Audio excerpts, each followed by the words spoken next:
Bonjour à tous pour une nouvelle leçon sur comment publier des animations de motion pour Final Cut Pro 10. Donc voilà le résultat que l'on va essayer d'obtenir. Donc là j'ai une animation avec un blur in et un blur out en sortie. Et on retrouve tous les paramètres donc ici de texte. Donc ici on peut jouer sur la taille et la face, etc. Et ici on retrouve tous nos paramètres que l'on a publiés directement dans Motion. Voilà, donc ça ce sont les paramètres publiés. Donc comment fait-on tout ça? Donc on va dans Motion, ici on ouvre, on choisit donc titre Final Cut, on valide bien en 25 images par seconde, format HD et on fait ouvrir. Une fois que notre projet Motion est ouvert, on n'oublie pas de valider ajuster à la fenêtre pour bien voir tout ce qui se passe.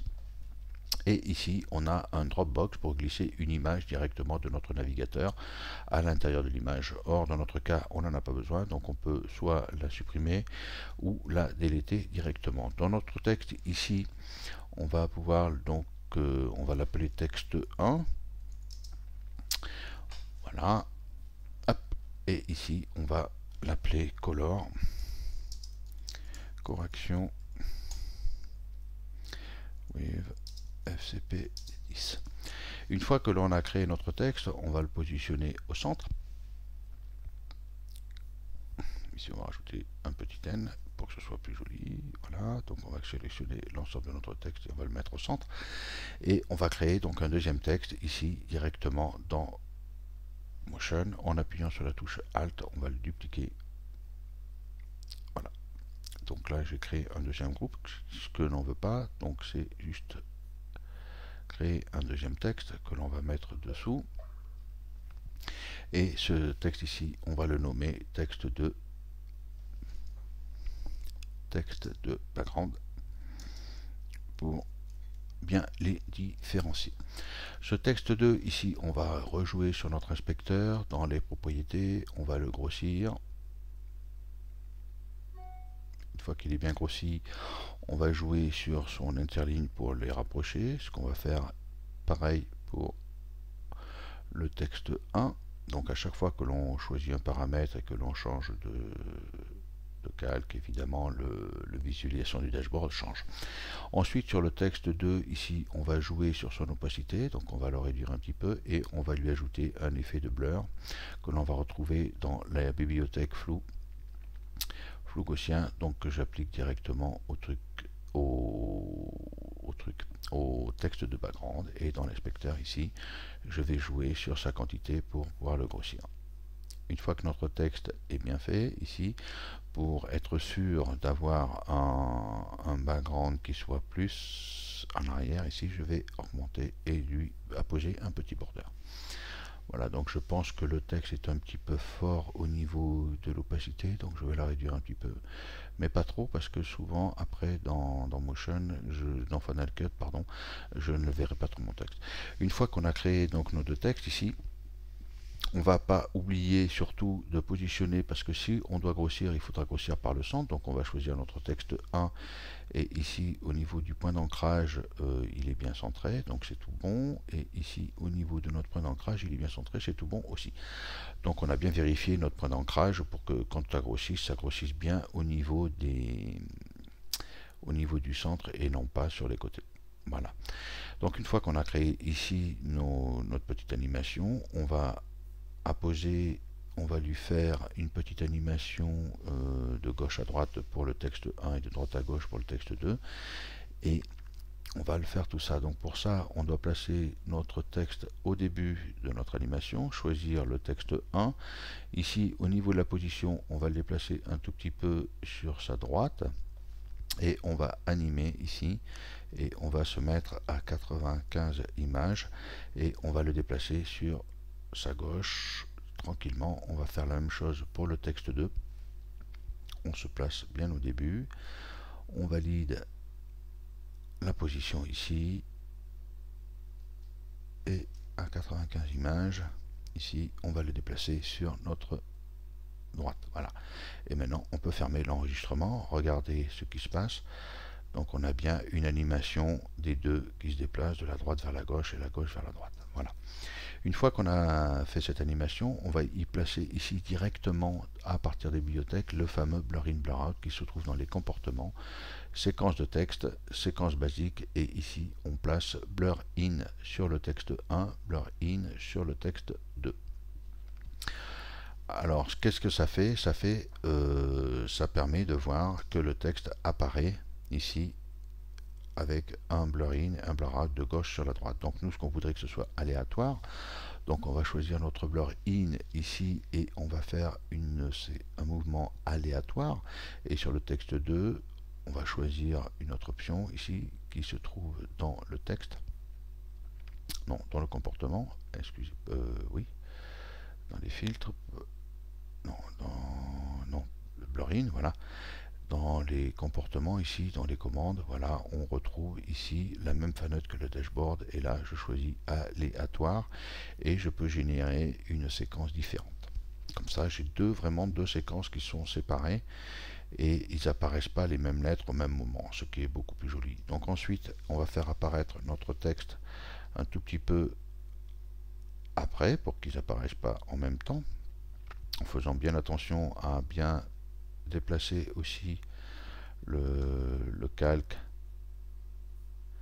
du texte pour pas qu'il apparaisse avant, et idem on va placer à la fin un blur out sur les deux textes,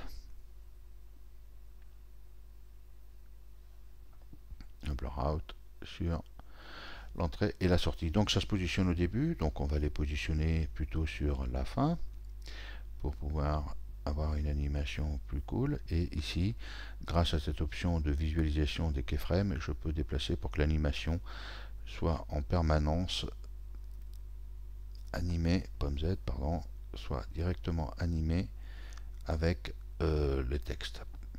Alors si on regarde comment ça se finit, ici on va voir que les textes réapparaissent parce que forcément ici le calque texte continue alors que l'effet s'arrête ici. Donc pour pallier à ce problème, on va réduire directement ici les calques pour qu'ils se terminent en même temps que l'effet et qu'il n'y ait pas une réapparition par la suite des synthés derrière.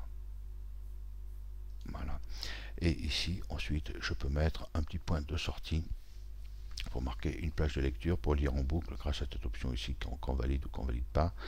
Et maintenant je pourrais voir directement mon effet qui apparaît tranquillement et sereinement durant toute mon animation.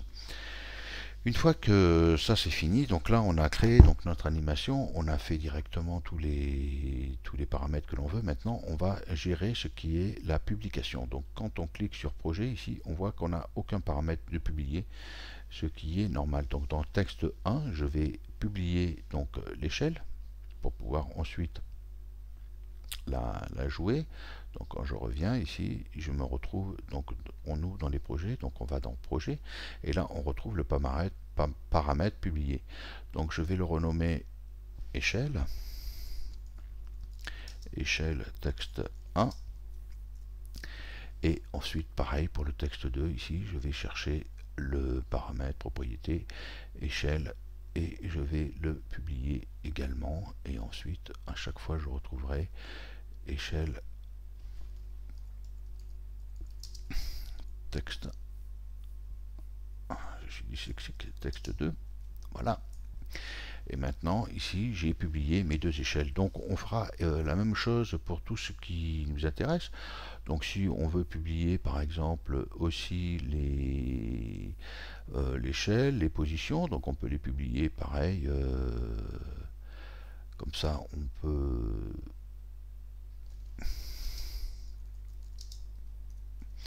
texte 1, tac, propriété, position, liée.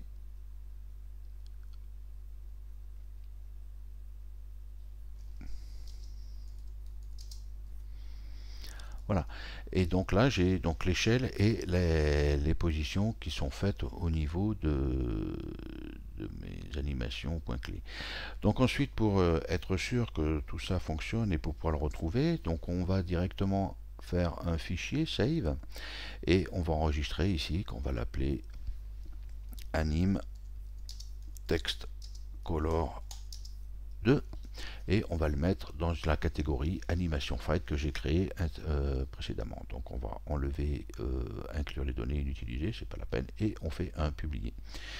Et ensuite on revient directement dans Final Cut Pro et directement ici dans les animFred, ici je retrouve mon anim text 2. Donc si je le glisse directement sur mon texte, ici je vais retrouver donc mon animation qui va être centrée, et ici au niveau de mon échelle, donc on va retrouver toutes les animations qui correspondent, donc pour être sûr de retrouver, alors je pense que ça c'est un petit bug, voilà, et ici je retrouve toutes mes animations. Donc ensuite j'ai plus qu'à positionner mes petits textes à droite ou à gauche, donc là je vais le positionner ici, et je fais pareil pour le texte 2, et maintenant j'ai plus qu'à jouer à voir ce qui se passe au niveau de mon animation. Donc on voit bien ici une apparition au niveau de nos textes et une petite animation qui se crée. Donc ici, une fois que l'on a, donc ça ce sont les paramètres de texte, d'échelle, de position, et ici on a le texte que l'on peut retrouver. Donc si on veut modifier nos textes, il suffit de se positionner directement sur le texte, de double-cliquer dessus et de pouvoir ainsi le modifier assez facilement. Alors moi j'aime bien test, voilà, et ça c'est créé. Voilà pour aujourd'hui, cette leçon est terminée et je vous dis à bientôt, au revoir.